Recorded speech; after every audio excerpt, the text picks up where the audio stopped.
Bonsoir à tous, bonsoir à toi qui me regarde du confort de ton salon, de ton écran. Bienvenue à cet autre rendez-vous du podcast Café Thérapie avec votre animateur Bruno Dessin. C'est toujours un privilège pour moi de me tenir devant toi, d'avoir ce rendez-vous à tous les 2 semaines pour se parler, pour apprendre à se connaître. Avant de débuter, j'aimerais tout d'abord remercier Dieu pour cette belle opportunité. Remercier toute l'équipe, mon producteur, le pasteur Jimmy Chérubin, ainsi que sa femme Priska qui s'occupe du décor, du design, qui est toujours là pour donner de très bons conseils. Oui, vous me voyez devant la caméra, mais je ne suis pas seul, je suis très, très bien entouré. Également, merci pour les mots d'encouragement. Vous êtes plusieurs à m'écrire à travers les réseaux sociaux ou de manière personnelle. Donc, j'apprécie vraiment les encouragements. Continuons vraiment de promouvoir notre bien-être, la santé mentale, la spiritualité. Donc, on est vraiment là vraiment pour sensibiliser les gens à prendre soin d'eux. Aujourd'hui, j'arrive avec un sujet qui n'est pas souvent traité, je vous dirais, et ça affecte plusieurs personnes. Plusieurs personnes passent à travers ce fléau. Vous savez, la vie est faite de haut, elle est faite de bas. Il y a des moments plus joyeux, d'autres moins joyeux. Mais c'est ce qui donne un sens à la vie. C'est ce qui donne un sens à ta vie et à la mienne également. J'ai été inspiré par ce sujet qui est les blessures de l'âme. Les blessures de l'âme. C'est très vaste. Pour moi, ce que c'est, dans le fond, d'où ça vient. On va commencer par d'où ça vient. Les blessures de l'âme, souvent, c'est dû à un événement traumatisant. Ça peut être un événement traumatisant, un événement qui t'a causé beaucoup de tort. Ça peut être, la mort de quelqu'un, une séparation. Ça peut être du rejet, ça peut être de l'abandon, ça peut être plusieurs choses. Mais les blessures de l'âme, c'est un poids qu'on décide de porter, mais qu'on ne devrait pas porter. C'est un poids émotionnel, une lourde charge émotionnelle que nous traînions avec nous. Et souvent, ça commence dès l'enfance. Parfois, c'est un événement anodin, mais qui peut sembler anodin pour les autres, mais pour toi, à l'intérieur de chez toi, dans ton fort intérieur, ça déclenche quelque chose. Ça déclenche des fois même une certaine forme de mécanisme d'autodéfense face à certaines situations. Les blessures de l'âme, ce qui est difficile, c'est que plusieurs en portent, mais l'ignorent encore.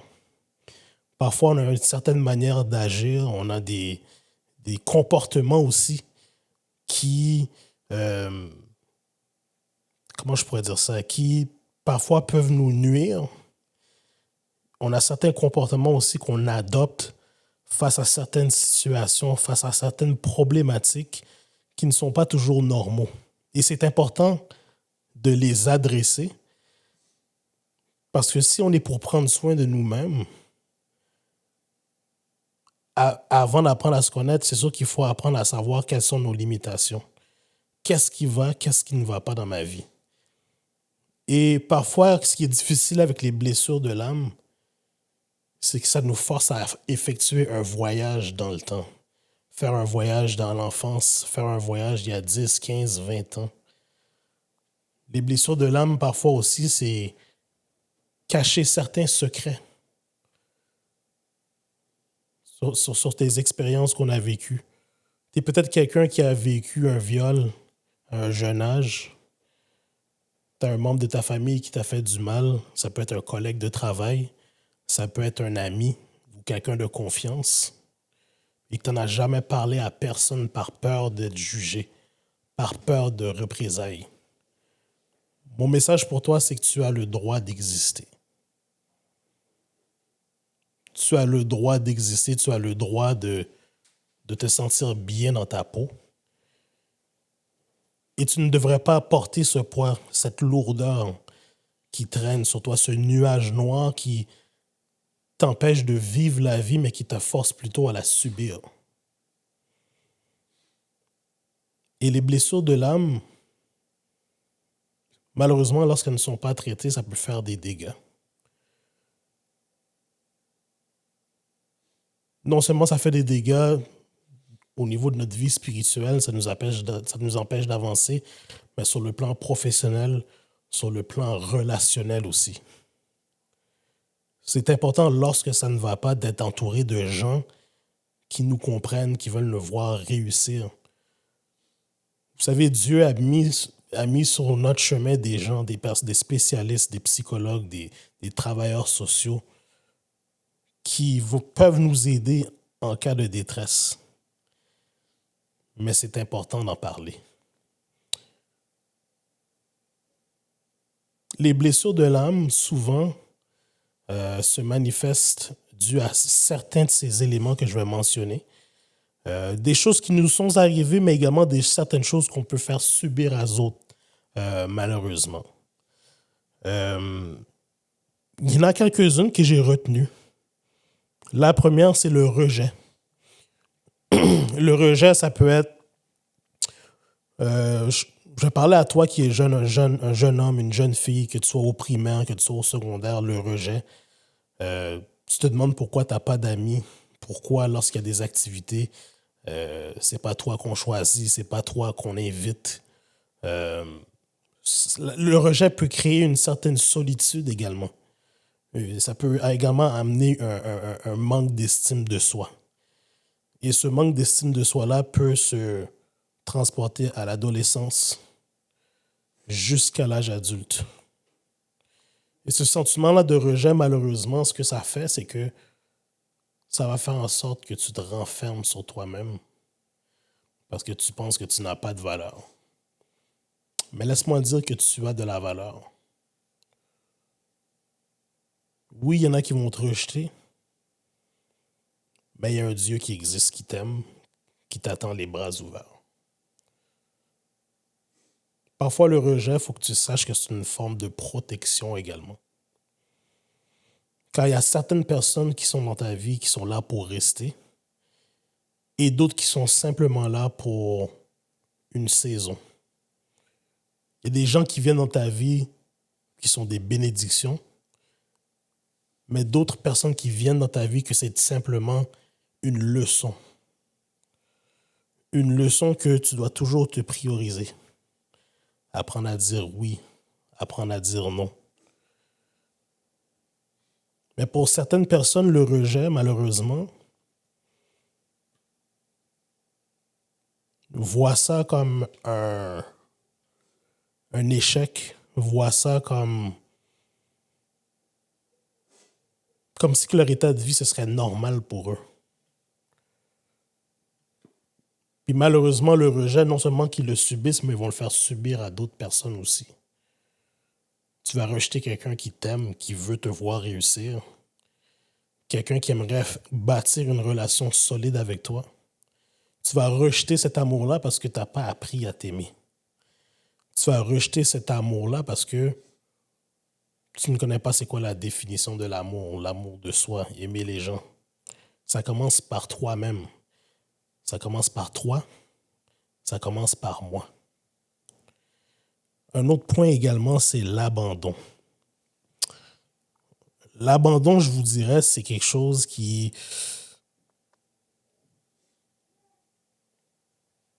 est difficile à appréhender parfois parce que essayer de justifier à quelqu'un pourquoi on va dire que son père l'a abandonné à un jeune âge, peu importe si son père ou sa mère, peu importe, avait des problèmes de consommation, une addiction quelconque, peu importe, mais cet abandon-là crée un trou, un vide à l'intérieur de toi que malheureusement plusieurs vont essayer de combler par diverses manières. Ça peut être par l'alcool, ça peut être par la drogue, ça peut être par s'acheter des biens, du luxe, peu importe, mais ce sentiment de vide-là, la seule personne qui peut le combler, c'est Dieu. Pourquoi je dis Dieu? Parce que Dieu, c'est celui qui apaise ton esprit, qui apaise tes pensées, qui te donne la direction. Parfois, Dieu va te donner la solution, mais tu préfères rester dans cet état de victimisation au lieu de te lever, d'aller chercher l'aide qu'il faut. C'est correct de vivre l'émotion. Oui, tu as vécu l'abandon, tu as vécu la tristesse, mais tu ne devrais pas laisser cette émotion-là, cet état d'âme-là guider ta vie, guider tes pensées, guider tes décisions. Parce que oui, les hommes vont t'abandonner, mais Dieu ne t'abandonnera jamais, puis peu importe les erreurs que tu as pu faire par le passé. Peu importe dans quoi que tu es tombé, que tu sois tombé dans la drogue, dans la prostitution, que tu as peut-être même tué, Dieu t'aime. Il te veut. Tu as peut-être même fait de la prison. Tu te sens abandonné par la société. Tu ne peux pas trouver un travail, tu as un dossier criminel. Aux yeux de la société, on te voit peut-être comme un paria, mais aux yeux de Dieu, tu as de la valeur.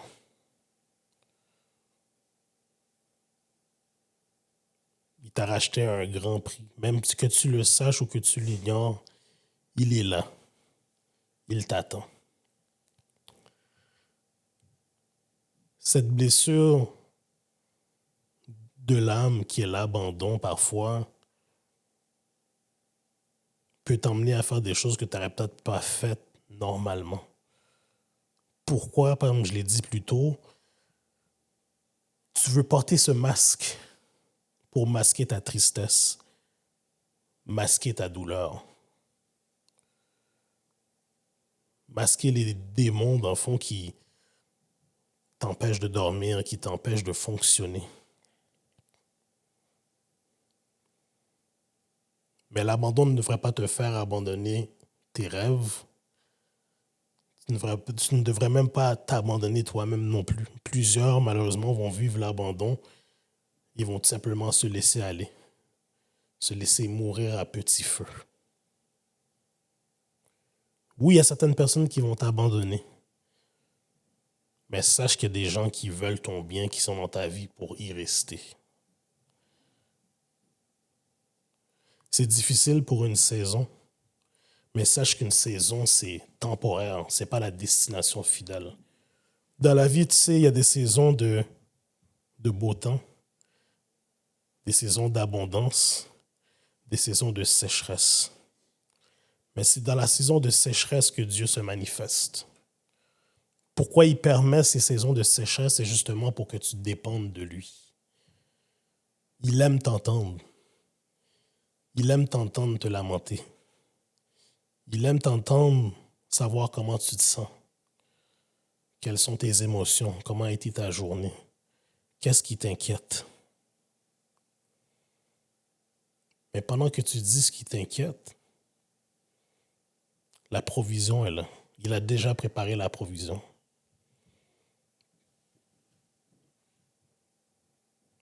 Sache que ce sentiment d'abandon que tu as,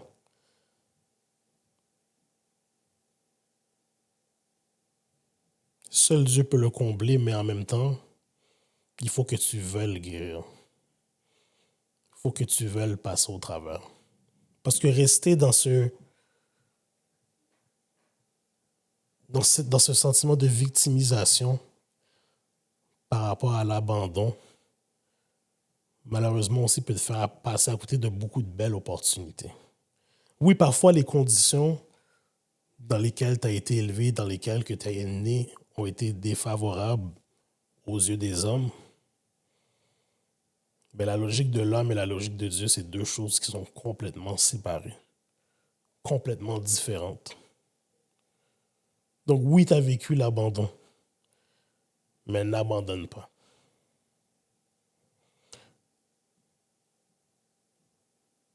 Tout le monde ici veut pas a quand même vécu une forme d'abandon, une forme de rejet. Que ce soit cet ami, que tu pensais vraiment que cette personne-là, vous étiez là pour rester à vie. Ça peut être ton premier amour aussi, que tu as as connu à un jeune âge, tu pensais que c'était le bon, que c'était la bonne. Et lorsque la relation s'est estompée, tu as vu ton monde s'écrouler. Pour toi, c'était comme si que ta vie n'avait plus aucun sens. Mais au contraire, ça ne fait que forger ton caractère. Peut-être qu'en ce moment même, tu le vis. Tu ne comprends pas pourquoi tu vis ces choses. Mais plus tard, lorsque tu auras la guérison, lorsque tu auras cette délivrance-là, tu vas comprendre le sens de ces épreuves, le sens du désert que tu as dû traverser. Également, les blessures de l'âme, on peut aller dans plusieurs sens, dans plusieurs angles, mais il y a un autre aspect également qui fait très mal et que même moi-même j'ai vécu aussi, c'est la trahison. La trahison, surtout, parfois, ce que je peux comprendre de ton sentiment qui t'habite, de tes sentiments qui t'habitent, parfois, c'est pas forcément l'action, mais c'est de qui que ça vient. Une personne que tu as aidée, une personne que tu as accompagnée dans le désert, une personne que tu as toujours supportée dans ces moments les plus noirs. Ça peut être quelqu'un que elle n'avait pas d'argent, tu l'as soutenu financièrement, émotionnellement, même spirituellement. Ça peut être ton frère, ta sœur à l'église que chaque soir, tu l'appelais pour prier. Tu avais toujours une parole d'encouragement. Et même lorsque cette même personne-là qui t'a trahi, ne voyait pas la lumière au bout du tunnel, mais toi, tu étais sa lumière.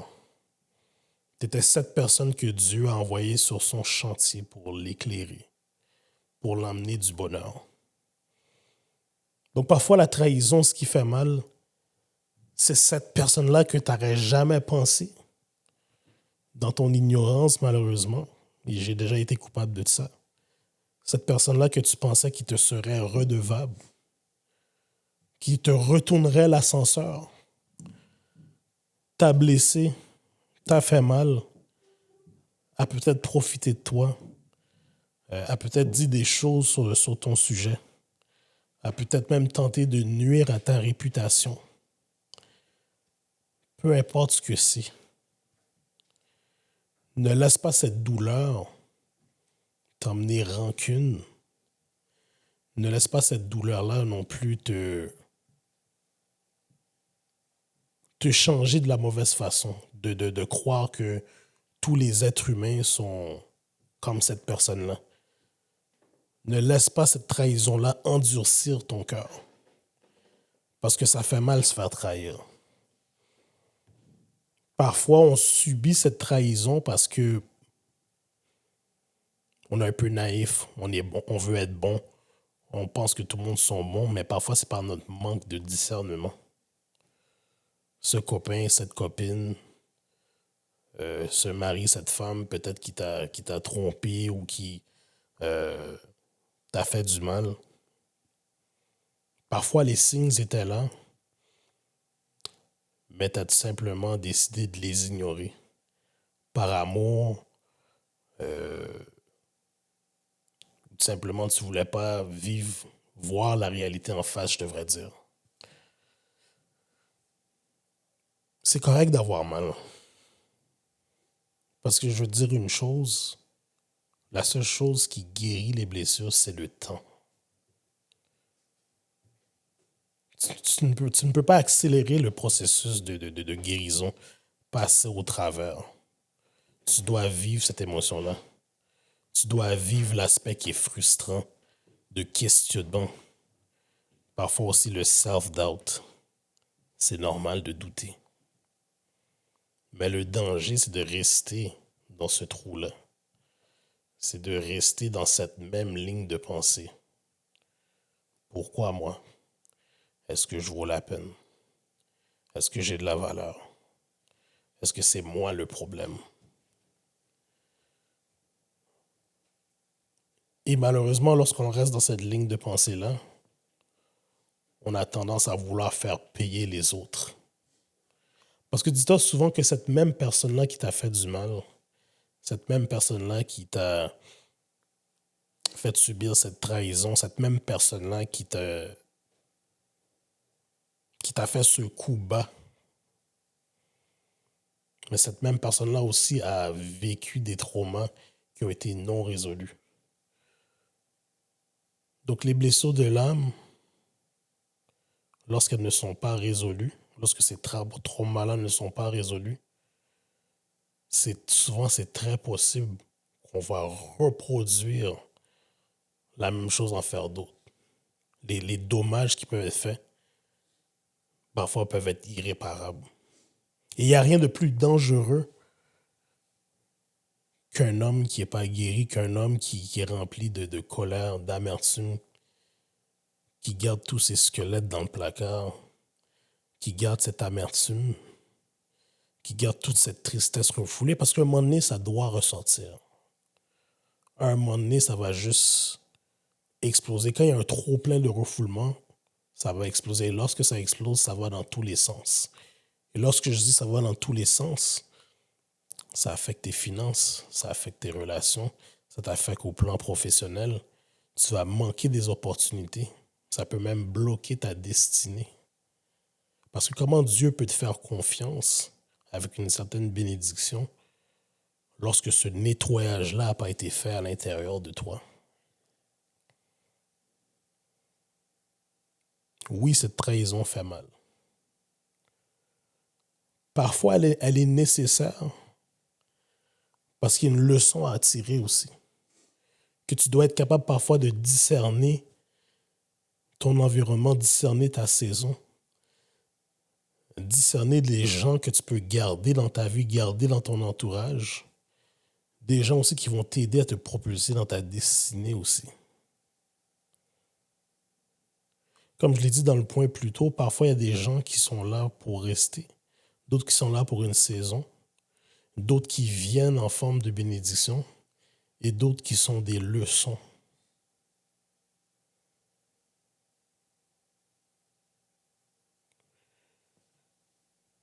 Et quand je parle de leçons, c'est faire preuve de discernement. Comprendre également aussi que,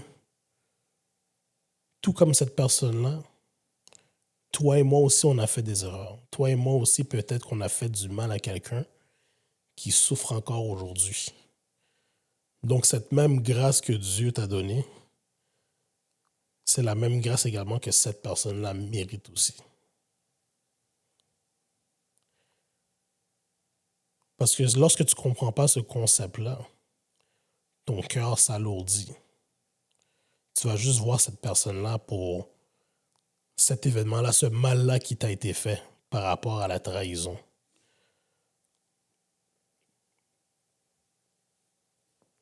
Et malheureusement, sur le coup, c'est normal que lorsque la trahison arrive, on a toutes sortes d'émotions qui nous habitent parce qu'on ne comprend pas. On ne comprend pas pourquoi la personne nous a fait ce tort-là. Et c'est ce qui cause la douleur. Mais parfois, nous qui ont subi ça, au lieu d'essayer d'avoir une discussion avec la personne pour essayer de comprendre ce qu'il y avait derrière ça, mais on préfère tout simplement l'éliminer. Mais éliminer cette personne-là tout de suite, sans nécessairement avoir cette discussion mature, tu vas toujours chercher des réponses, va chercher des réponses, va chercher des réponses que tu ne trouveras pas. Donc le dialogue, c'est important. Une autre chose également des blessures de l'âme, parfois aussi, ça peut être dû à une injustice. Tu es dans un ministère à l'église et puis que ce soit, ça peut être au niveau des multimédias, ça peut être au niveau de la sécurité, peu importe. Puis parfois, tu n'as pas le même traitement que les autres. Tu n'as pas peut-être même, on va dire, la reconnaissance que tu aimerais avoir. Pour certains, ça peut avoir l'air banal, mais pour d'autres qui se donnent corps et âme, puis sentent que peut-être parfois, peut-être qu'on profite d'eux, Parfois on les aime pas nécessairement pour qu'est-ce qu'ils sont, mais on les aime tout simplement pour qu'est-ce qu'ils font. Ça peut créer une blessure, ça peut créer une forme comment je pourrais dire ça, d'amertume également aussi. Euh, Ça peut être de l'injustice à ton travail aussi. Si tu travailles pour une compagnie, tu es à la compagnie, tu es toujours à l'heure, tu es l'employé qui fait des heures supplémentaires, tu es l'employé qui va toujours faire ce 1000 de plus, mais en bout de ligne, ton collègue qui fait toujours le strict minimum, c'est lui qui a la promotion. Et parfois, ça peut te blesser parce que en faisant ce que tu faisais, tu étais convaincu que peut-être que tu allais avoir la promotion, que tu allais avoir le salaire qui vient avec, mais de voir que tu t'es fait devancer par quelqu'un, tu te sens dévasté, tu te dis, est-ce que j'ai fait ça pour rien? Tu commences à te questionner, est-ce que ça vaut la peine de faire le bien? Est-ce que ça vaut la peine de travailler fort? Une chose que j'aimerais te dire, c'est que Dieu récompense toujours ton effort, récompense toujours la dure labeur. Ce que je te dirais aussi, si tu as vécu de l'injustice également, demande à Dieu de sensibiliser ton cœur. Commence par lui dire comment tu te sens, dans tes mots, parce que Dieu voit au cœur. Ce que Dieu veut aussi, c'est que lorsque tu te sens fatigué, chargé, que tu viennes à lui, pour qu'il te donne ce repos. Parce que ton âme a besoin de ce repos. Lorsque tu prends soin des blessures de l'âme et que tu comprends le processus et que Dieu voit vraiment, réellement que tu veux passer au travers, mais tu vas être porté, ça va être plus facile pour toi de pardonner, ça va être plus facile pour toi également de donner l'amour aux gens, d'avoir de la compassion. Il faut qu'on s'aime les uns et les autres. Il faut qu'on apprenne à travailler ensemble. Il faut qu'on apprenne à vivre ensemble en tant que société. Peut-être que tu vis une situation, peu importe c'est quoi, puis tu retiens cette personne-là dans ton cœur. Ou même parfois, ça fait des années que tu es maussade, mais tu ne sais même pas pourquoi. Tu ne veux pas aller chercher de l'aide, tu ne veux pas aller consulter. Il faut que tu te demandes pourquoi. Est-ce que c'est parce que tu as peur d'être exposé à toi-même? Parce que je vais vous dire quelque chose. Le plus dur de consulter, avoir de l'aide psychologique, c'est qu'on est souvent confronté à soi-même. On replonge dans le temps. Le psychologue, lui, qu'est-ce qu'il va faire? C'est qu'il va replonger dans le temps avec toi. Il va aller jusqu'à l'enfance. Il va te poser des questions sur ta famille, dans quel type de famille que tu es né, comment c'était à l'école, c'est quoi tes défauts, c'est quoi tes qualités. Pourquoi? Parce qu'il veut non seulement mieux te comprendre, mais également il va t'aider aussi à pouvoir identifier en dedans de toi qu'est-ce qui ne va pas, le problème à la racine. Parce que parfois, tu peux voir quelqu'un de maussade, quelqu'un qui est toujours déprimé, quelqu'un qui est tout le temps frustré, mais derrière chaque émotion, il y a une histoire. Derrière chaque mot que quelqu'un vit, il y a des mots qu'elle n'arrive pas à exprimer également. Cette colère-là, ce manque de confiance, cette méfiance envers tout le monde, c'est dû à quoi?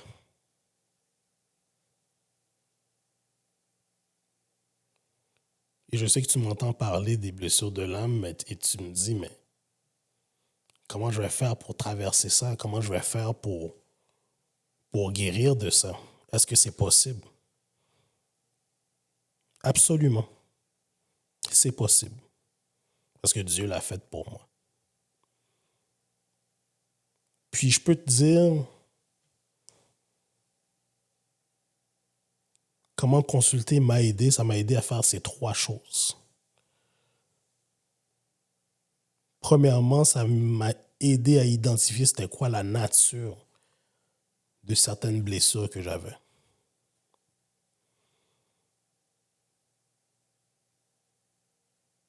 Parfois, ça peut être un geste anodin d'un membre de famille, ça peut être un commentaire anodin par rapport à ton apparence, ça peut être par rapport à certaines de tes compétences, ça peut être aussi qu'on te compare à ton frère ou à ta sœur. Peut-être que pour eux, ils ont dit ça, ils pensaient t'encourager, mais chez toi, ça a créé un complexe. Ça t'a blessé. Ça a même créé une forme d'amertume chez toi envers ces personnes-là, envers tes parents, envers cet oncle, cette cousine. Et malheureusement, eux l'ont peut-être ignoré. Ils ont continué à vivre leur vie. Ils se demandent même peut-être pourquoi toi qui me regardes, t'es froid avec moi. Sans savoir le mal qui t'a été causé, mais également ce mal que tu t'es auto-infligé sans avoir parlé. Ça, c'est une blessure de l'âme, parce qu'une blessure de l'âme, c'est une cicatrice que tu portes. Une cicatrice que tu portes depuis longtemps, c'est un poids émotionnel, une surcharge émotionnelle que tu décides de garder, que tu décides de refouler parce que tu as peur d'être jugé. N'aie pas peur d'être jugé, il faut que tu en parles. Il faut que tu en parles, il faut que tu apprennes à normaliser, de verbaliser ce que tu ressens à l'intérieur. C'est ça qui va te permettre d'identifier la nature de ta blessure, replongeant dans le temps. Répondre à ces questions-là. Si tu dois pleurer, pleure. Parce que quand tu pleures, ça te libère. Ça te libère de ce poids, ça te libère de cette surcharge. Mais la guérison, elle ne va pas venir tout de suite, elle ne va pas être instantanée. Elle va être graduelle avec le temps. Plus que tu répètes le même exercice, prier, en parler. Ça peut être un psychologue, ça peut être quelqu'un de confiance. Ça peut être quelqu'un aussi qui a peut-être même passé au travers de cette même situation que tu vis. Mais il faut que tu aies un entourage qui est propice à ton évolution, qui est propice également à ta guérison également. Parce que je dirais même que c'est l'étape la plus cruciale. Parce que pour guérir d'une maladie, pour guérir d'une blessure quelconque, il faut tout d'abord attaquer le problème à la source. Attaquer le bobo à la source. Parce qu'on a beau faire tous les diagnostics, faire ce qu'on veut, tant et aussi longtemps qu'on ne connaît pas la nature de la blessure, que tu n'attaques pas vraiment le bobo à l'intérieur, tu vas être au même point. Tu vas peut-être changer d'étape, mais tu vas toujours revenir au même point. Tu vas faire du surplace. C'est comme quelqu'un qui s'entraîne peut-être soit pour prendre la masse musculaire ou pour perdre du poids.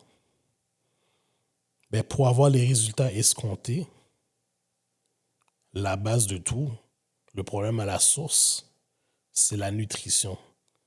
C'est ça qui va déterminer le résultat que tu vas avoir. Mais sur le plan émotionnel, c'est la même chose. Les blessures de l'âme que tu as subies, les blessures que tu as subies, la manière que tu vas être délivré, c'est tout d'abord attaquer le problème à la source et non essayer de le tasser, non essayer de le supprimer. Parce que plusieurs essayent d'éviter, essayent de masquer cette tristesse, essayent de masquer cette déprime. Oui, lorsque tu sors avec des amis, oui, tu bois ta bouteille d'alcool. Sur le moment, ça te soulage. Tu oublies tes problèmes, mais lorsque tu reviens chez toi, ces mêmes sentiments d'anxiété, ces idées noires vont refaire surface.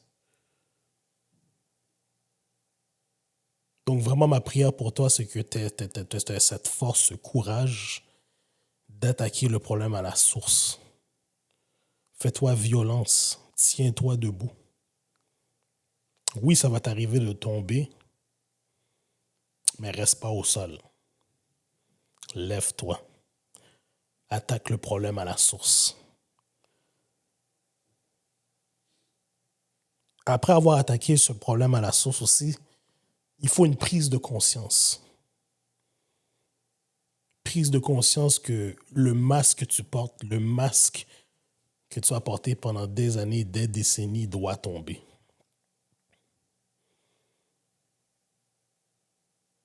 Tu dois prendre conscience que ce masque que tu portes, c'est du mal auto-infligé envers toi que tu te fais également.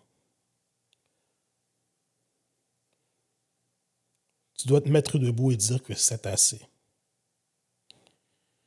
Parce que oui, c'est bien d'en parler. Oui, c'est bien de peut-être te confier, mais à un moment donné, toute action doit être précédée par une prise de conscience. Laisse tomber ce masque. Parce que ce masque que tu portes en ce moment te nuit toi, peut nuire à ta famille, peut nuire à tes enfants, peut nuire à tes projets. Laisse tomber ce masque. Ce masque que tu portes en public, tu souris, fais comme si que la vie est belle, tu es toujours là pour les autres, mais tu t'oublies toi-même. Tu es en train de mourir à petit feu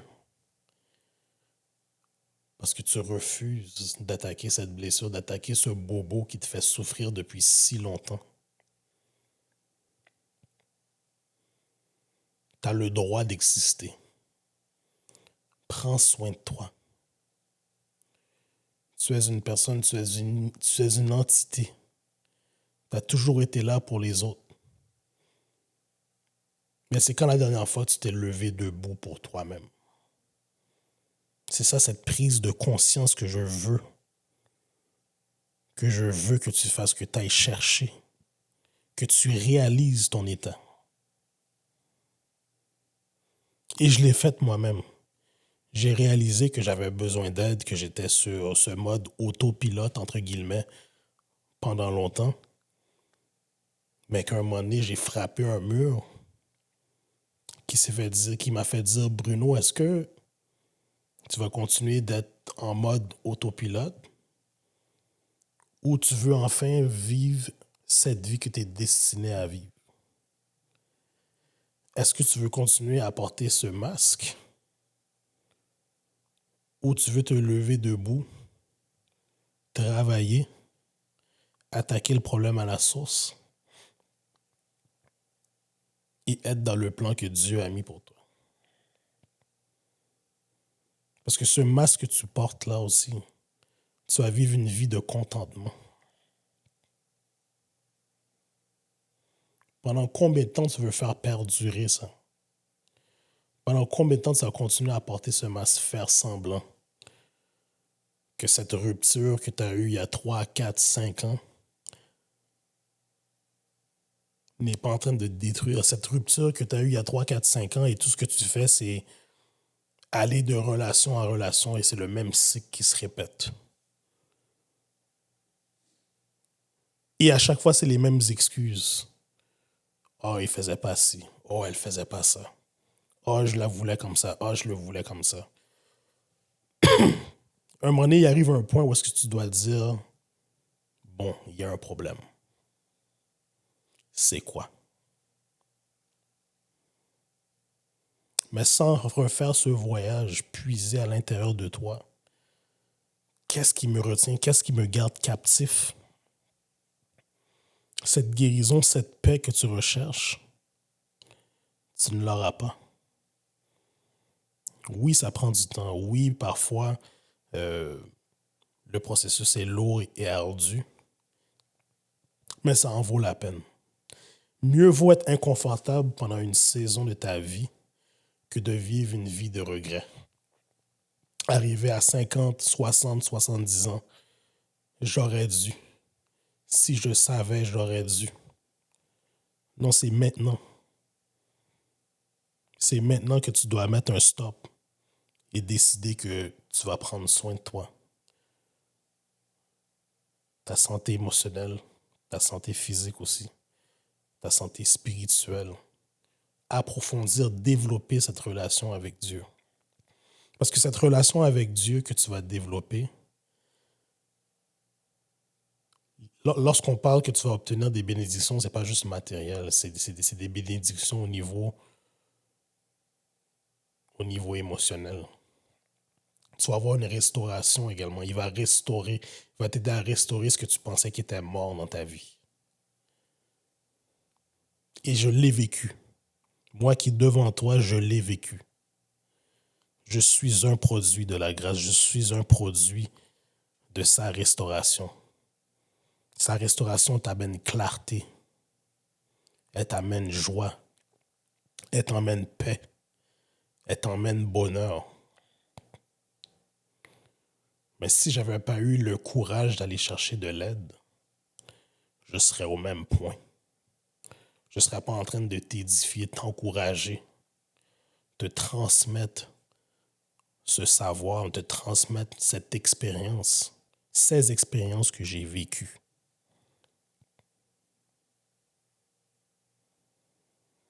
Donc cette prise de conscience, je veux que tu la prennes, je veux que tu t'assumes aussi. Sois toi-même, assume qui tu es. Parce qu'en faisant cette prise de conscience, tu vas apprendre à te connaître. Tu vas apprendre à t'accepter. Et apprendre à s'accepter, ça ne veut pas dire de ne pas faire le travail personnel, de ne pas faire ce travail de vouloir s'améliorer. Mais également, c'est de comprendre que moi, j'ai mes forces, j'ai mes faiblesses, j'ai mes aptitudes, j'ai mes limitations. Mais mes limitations ne vont pas me définir. C'est de s'accepter soi-même. C'est d'accepter également certains événements de ton passé qui sont arrivés. Tu ne peux peut-être pas changer ton passé, mais tu peux changer la narrative de comment tu vas te relever. Est-ce que tu vas décider de rester à terre ou tu vas y aller étape par étape? Parce que se relever, ça prend du temps. Mais il faut accepter de vouloir faire le processus. Il faut accepter également la saison dans laquelle que tu te trouves. Il faut accepter également que ça va être difficile, que parfois, ça ne va peut-être pas comprendre pourquoi une journée, je me sens bien, la journée d'après, je sens qu'il y a un down. C'est tout à fait normal, ça fait partie du processus de guérison.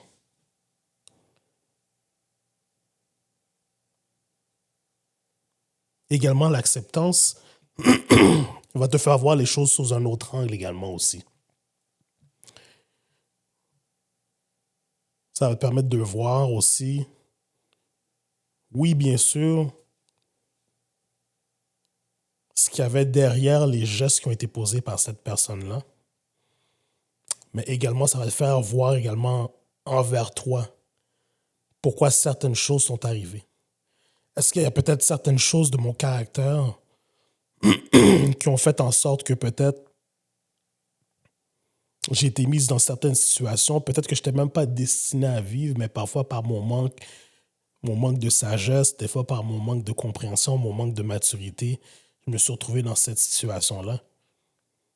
Dans le fond, s'assumer, c'est de faire cette rétrospection honnête de soi-même. Et lorsqu'on apprend à faire cela, lorsqu'on apprend à faire ce travail-là, ça va nous mener également vers le pardon. Le pardon, parfois, on a souvent tendance à penser que c'est juste envers l'autre personne, mais c'est également se pardonner soi-même. Et lorsque je dis de se pardonner soi-même, c'est parfois, tu vas vivre cette rupture, peu importe la nature de la rupture, et tu vas t'apitoyer sur ton sort. Oh, j'aurais dû faire ça de telle manière. J'aurais dû voir ça venir. on, on s'auto-juge, on s'inflige des jugements, mais en fin de compte, parfois cette déception que tu as vécue était nécessaire. Avant de pouvoir pardonner autrui, il faut que tu te pardonnes également aussi. Parce que faire des erreurs fait partie du processus de croissance de la vie. Faire des erreurs, le problème, c'est pas de faire l'erreur. Le problème, c'est de ne pas apprendre de ces erreurs. Lorsque Dieu a permis que tu aies commis cette erreur-là, ce que tu dois demander, qu'est-ce que j'ai appris? Il faut que tu lui demandes aussi, qu'est-ce que tu veux m'apprendre en cette saison? Parfois, il y a une étape que tu dois franchir. Il y a un endroit où est-ce que Dieu veut t'amener, il y a une hauteur que Dieu veut t'amener. Mais il y a cette chose-là qui manque et parfois, c'est le pardon. Parce que le pardon, ce que ça fait, c'est que ça libère. Libère cette personne, mais ça te libère toi. Ça te déchaîne, ça enlève les chaînes d'animosité, les chaînes de rancune, les chaînes de culpabilité.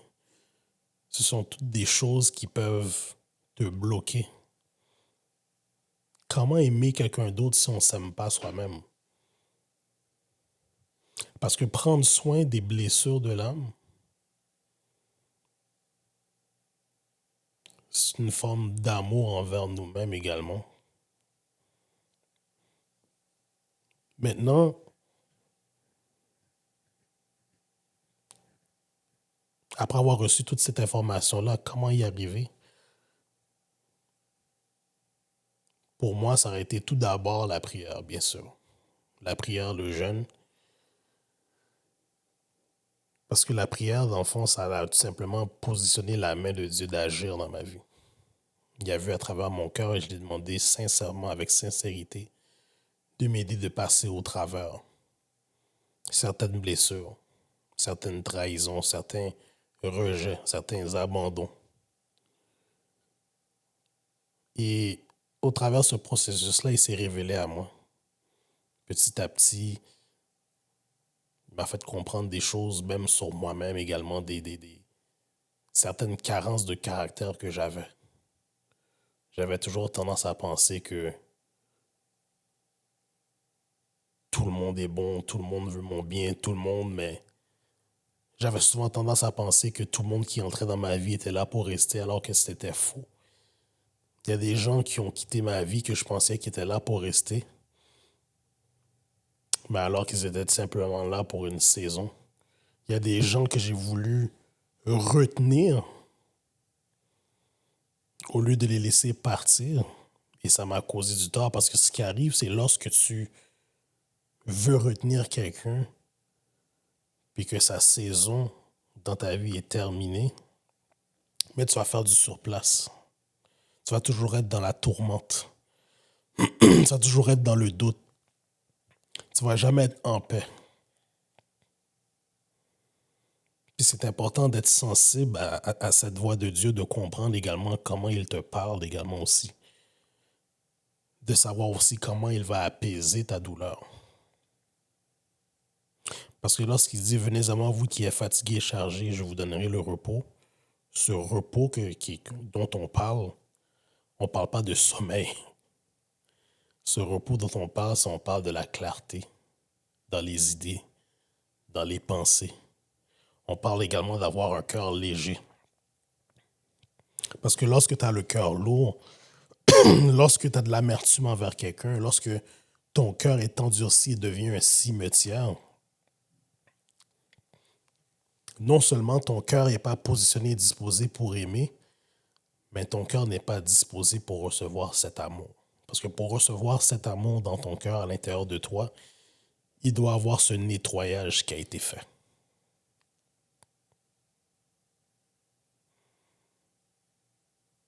Puis ce nettoyage qui est fait prend du temps.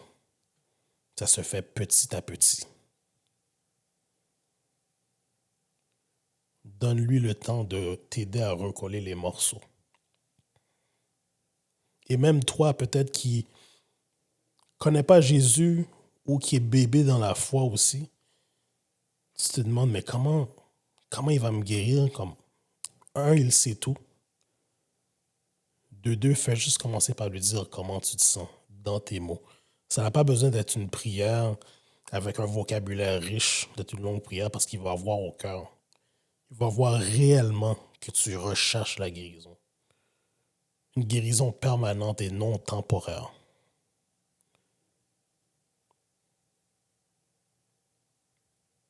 Sache que ces blessures que tu as portées pendant des années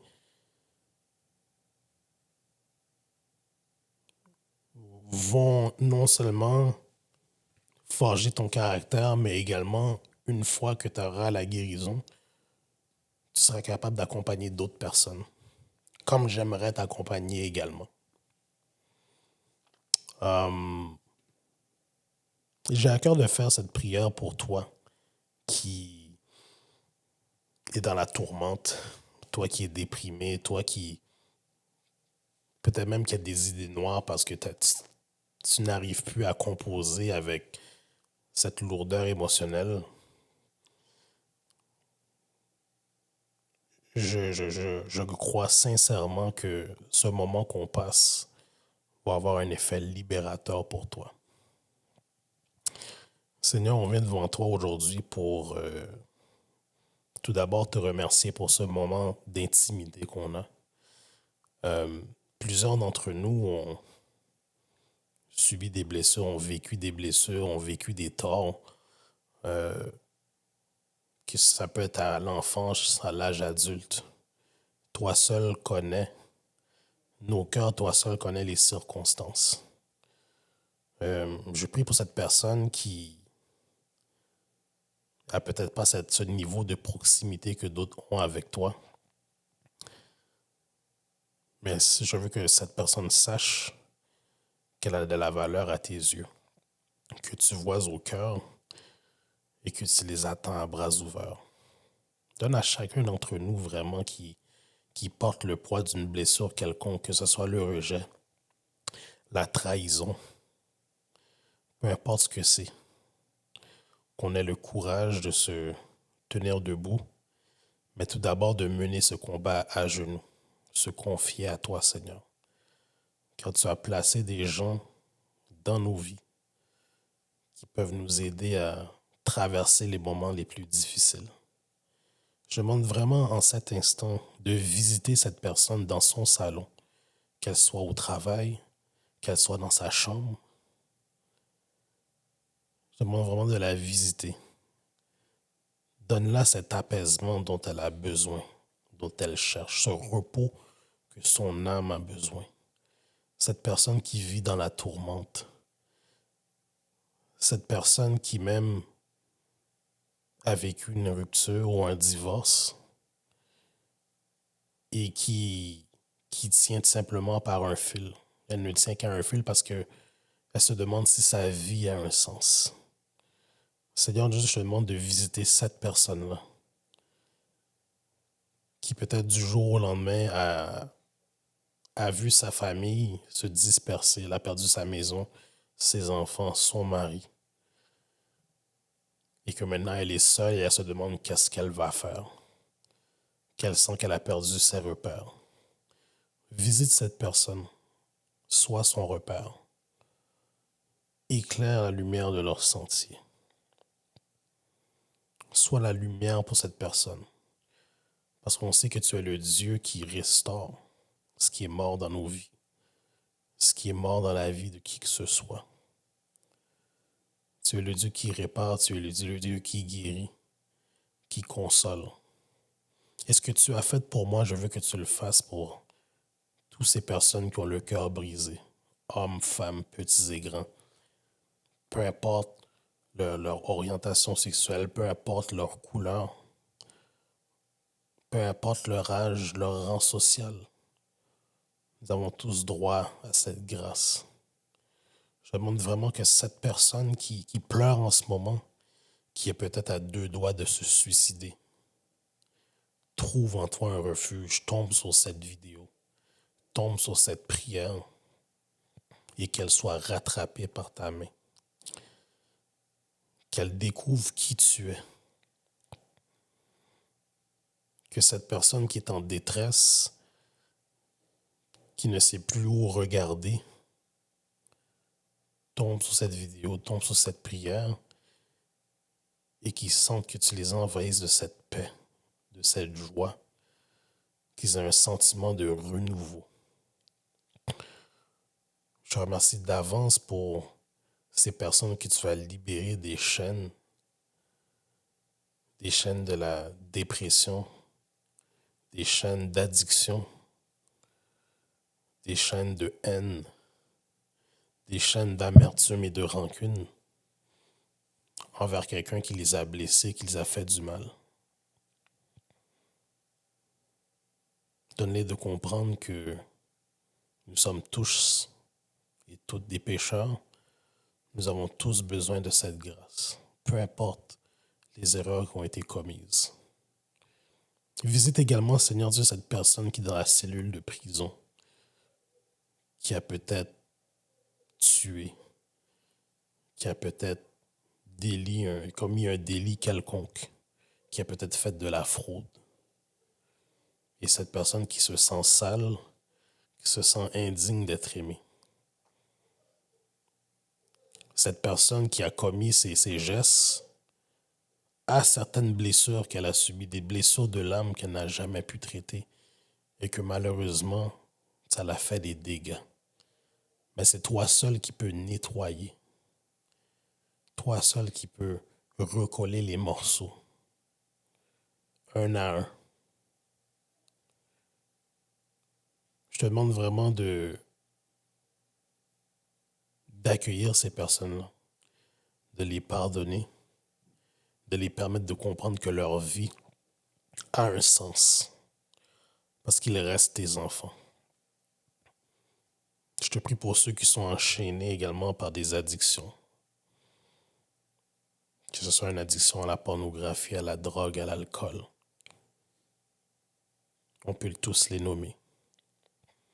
Mais toi seul, Seigneur Dieu, sais qu'est-ce qui se cache derrière cette addiction. Il y a le poids de blessures, le poids de l'abandon, le poids de l'injustice. Peu importe c'est quoi la nature, pourquoi ils ont plongé dans cette addiction. Je demande de garder la main sur eux. Donne-les de comprendre que ce n'est pas fini pour eux. Que tu as un plan, il n'est jamais trop tard. Donne-les de comprendre que tant qu'il y a de la vie, il y a de l'espoir. Donne à cette personne suicidaire en ce moment même qui peut-être a même écrit sa lettre de suicide, qui veut mettre fin à ses jours. Donne-la de comprendre que tout ce qu'elle a besoin, c'est d'un mot de ta part. Une prière, une parole.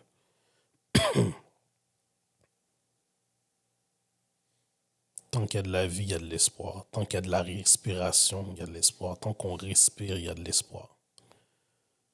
Que chaque personne qui vit avec une blessure quelconque, que ce soit au niveau ministériel, au niveau personnel, professionnel, visite-les en cet instant. Apaise leur cœur, apaise leurs pensées. Donne-les de pardonner. Donne-les de comprendre que pardonner mène à la guérison, Seigneur Dieu. Je demande vraiment de les faire grâce. Je demande vraiment, Seigneur Dieu, de leur donner un souffle nouveau.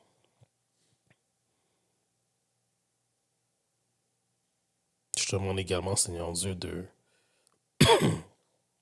sécher leurs larmes, Seigneur Dieu. Plusieurs pleurent plusieurs larmes, plusieurs pleurent des larmes jusqu'à temps qu'ils s'endorment, par chagrin, par anxiété. On te demande vraiment, Seigneur Dieu, de visiter ces personnes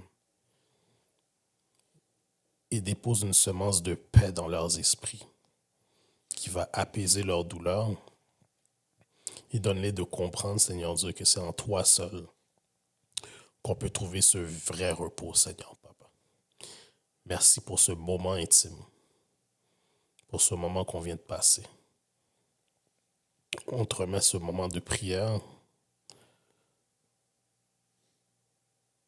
Et je crois avec certitude que cette prière va toucher des milliers et que tu agis, Seigneur Papa. Merci pour ce moment, Seigneur Papa. C'est dans ton puissant nom qu'on a prié. Amen.